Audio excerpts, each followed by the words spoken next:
Francois de Martin was never what someone would call a good man.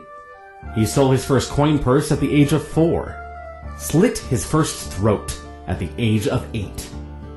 But he did not consider himself to be evil. There was his family, his brothers in arms, that depended on him. He would provide for them no matter the consequences. Had he not been willing to take action against others, others would surely take action against him.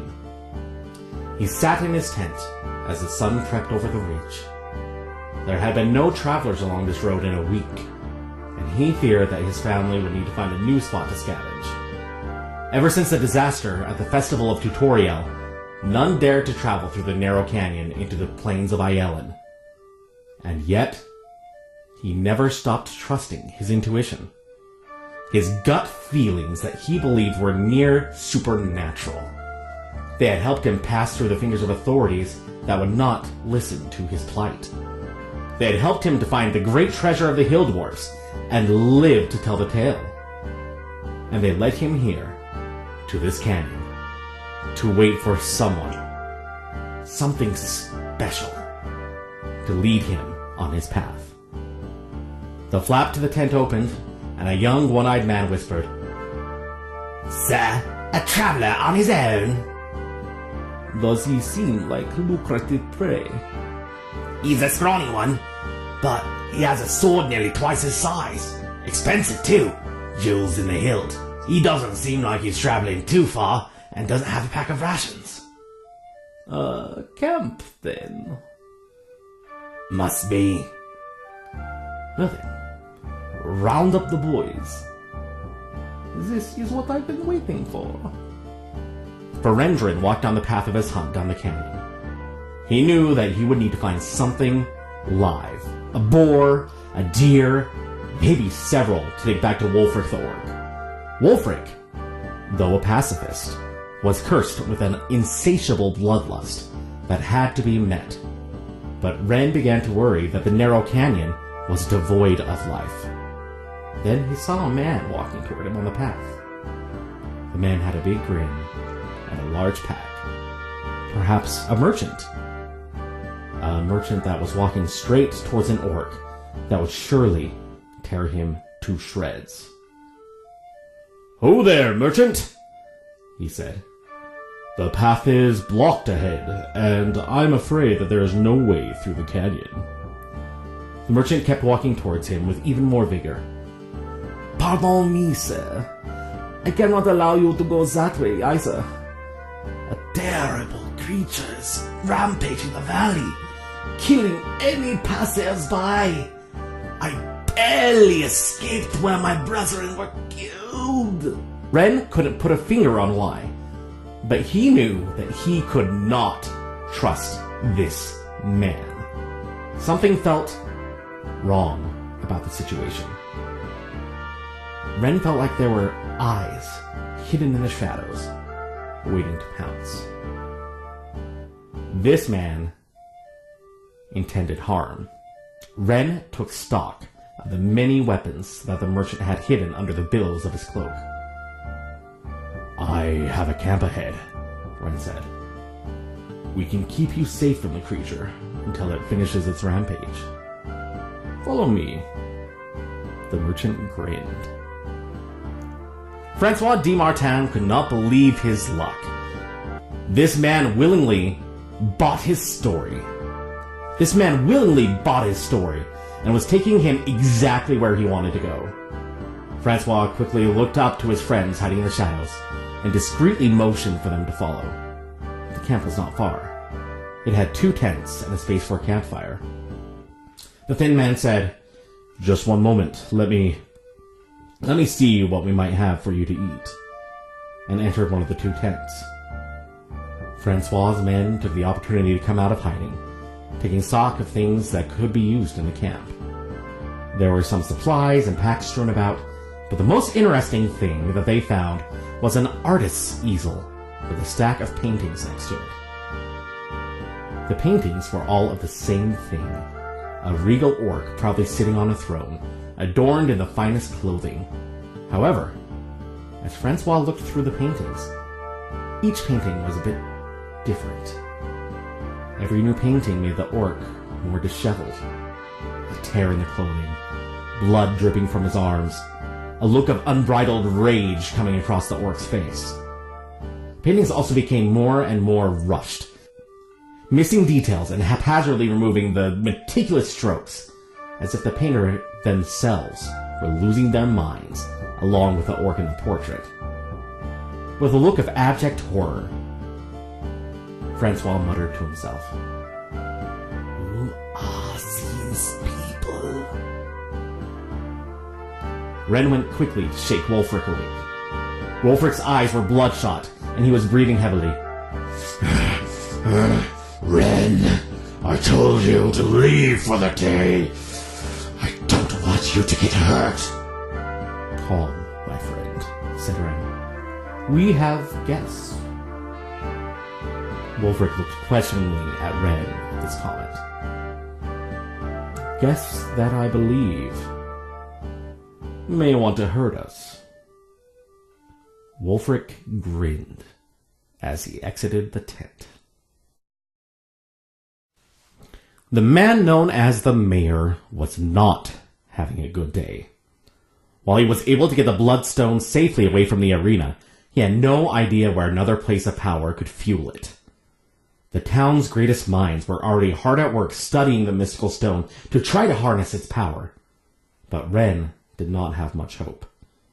In his humble home at the top of the hill, the mayor poured himself a glass of wine and looked out the window at the citizens going about their business in the town. There was a peace to the sight. No one seemed upset. There was no violence, no yelling, no fighting. Just a community of people working together. It was hard to weed out the discontent.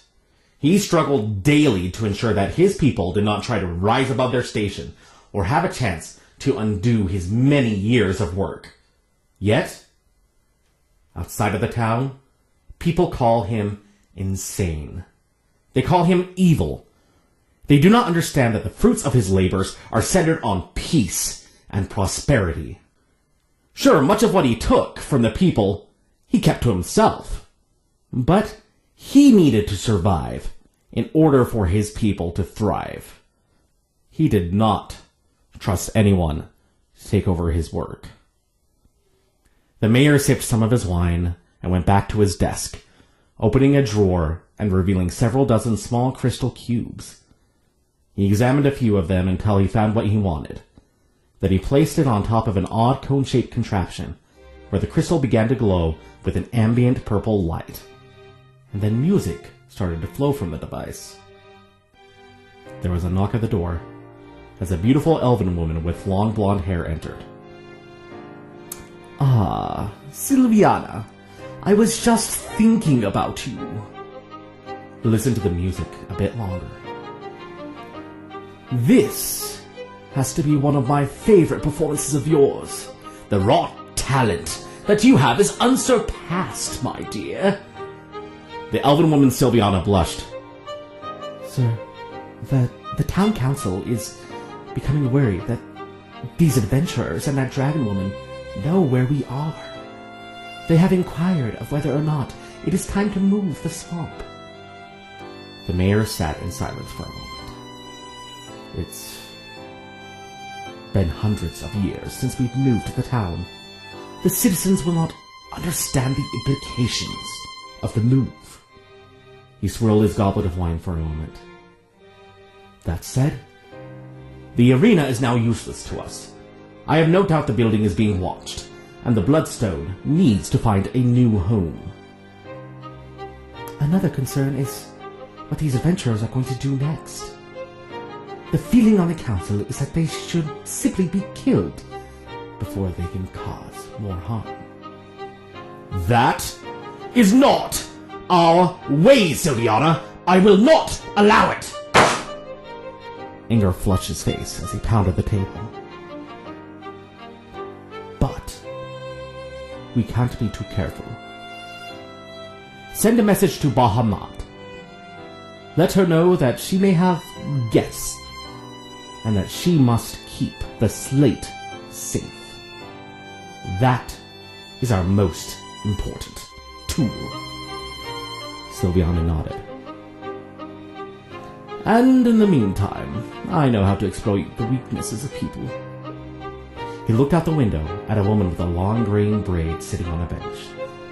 Like many of the town, the woman did not take too well to the effects of the slate, and he knew that she found herself lost in thought, almost catatonic, for hours a day.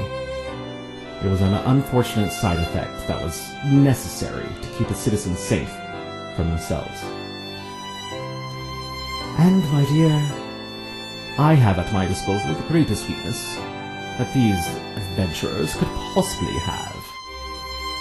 He grinned. Family.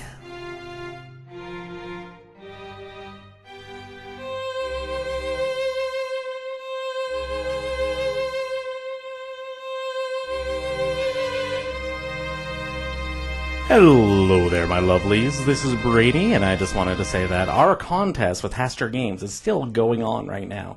Make sure that you go onto our Facebook page, and make sure that you like our page, and, because, hey, that's usually where I put out announcements, because I'm an old-fashioned guy, I don't understand Instagram, but Facebook, yeah, Facebook I get. And just wanted to say thank you all for your support. We've seen a lot of new fans come out, and that's awesome.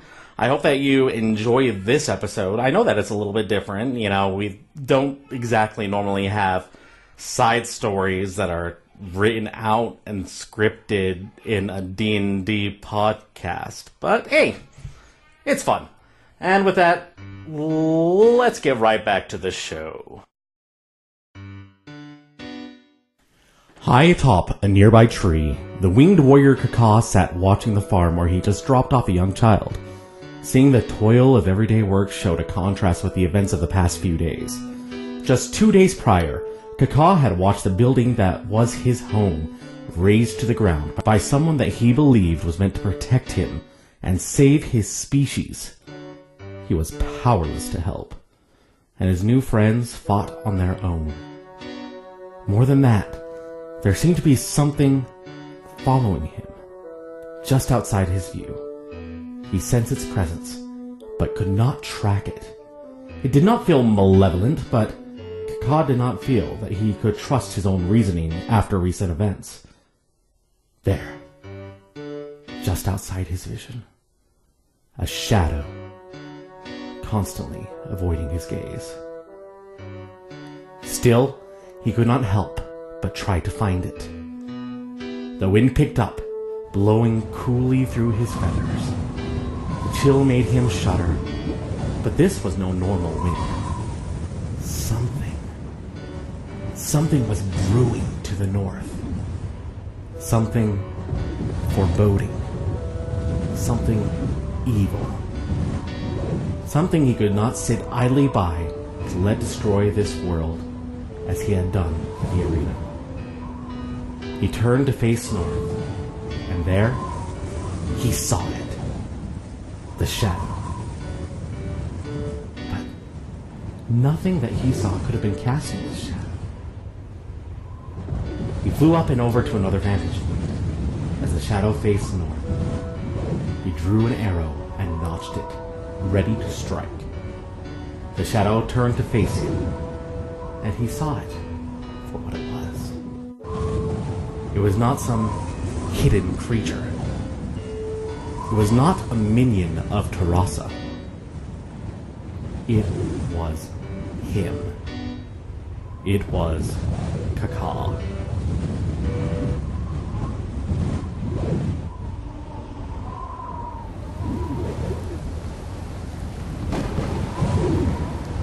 High atop Mount Ielen, Queen Marion Shaw of the Kingdom of Tutorial sat alone at a desk, frantically scribbling something onto a sheet of parchment, then adding it to a pile of parchment, taller than her gnomish frame.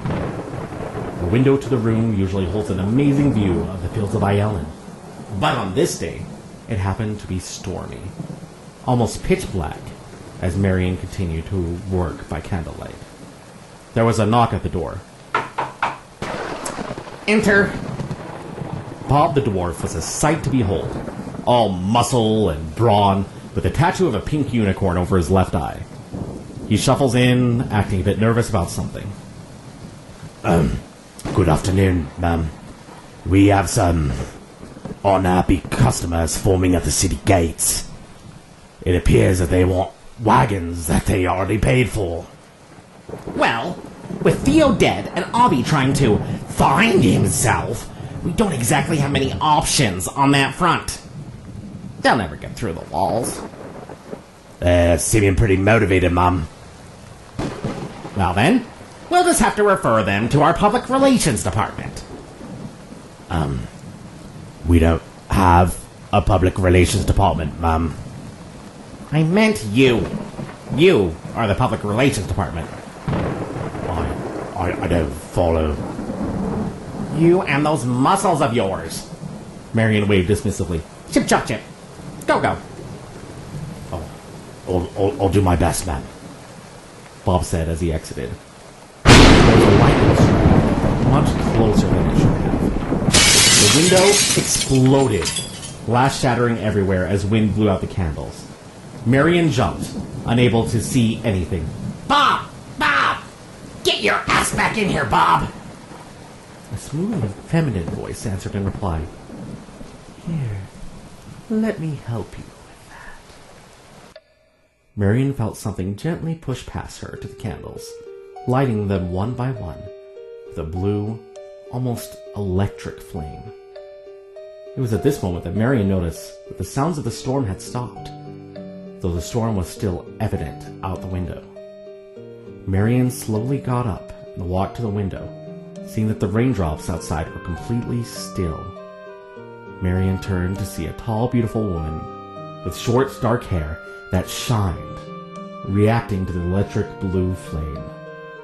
She wore a long, flowing evening gown that seemed to be adorned with blue reptilian scales, with the occasional black thorn sticking through, as if a warning that the beauty of this woman carried death in its wake. She grinned at Marion and said, "Hello, my dear. I've come to inspect my factory." The voice kicked Marion from her stupor as she stared at the newcomer. No one spoke that way to Marion Shaw. She was a queen. She was power. She was rich. Excuse me, but you can't just barge into my kingdom, to my private chamber nonetheless, and then claim that you own my kingdom, whoever you are. Ah, how rude of me. My name is Terasa, and this kingdom is now my factory. Get the hell out of my office! Bob! Bob! Your little pet can't hear you. He's on his way to fight off a force on your behalf because you don't know how to handle your precious little kingdom. But don't worry. I took care of those protesters for you. Your little man may be confused at the sight that he finds when he gets to those front gates. Marion looked warily at this woman. Marion knew how to command a room. She knew how to command an army. She knew how to strike fear into those that doubted her business acumen. Yet, she didn't know how to handle this newcomer. Had she sincerely taken care of the protesters? This woman had power. Power unlike anything that Marion had herself. Marion sat back down in her chair, resigned at what seemed inevitable. Fine. Welcome to your factory.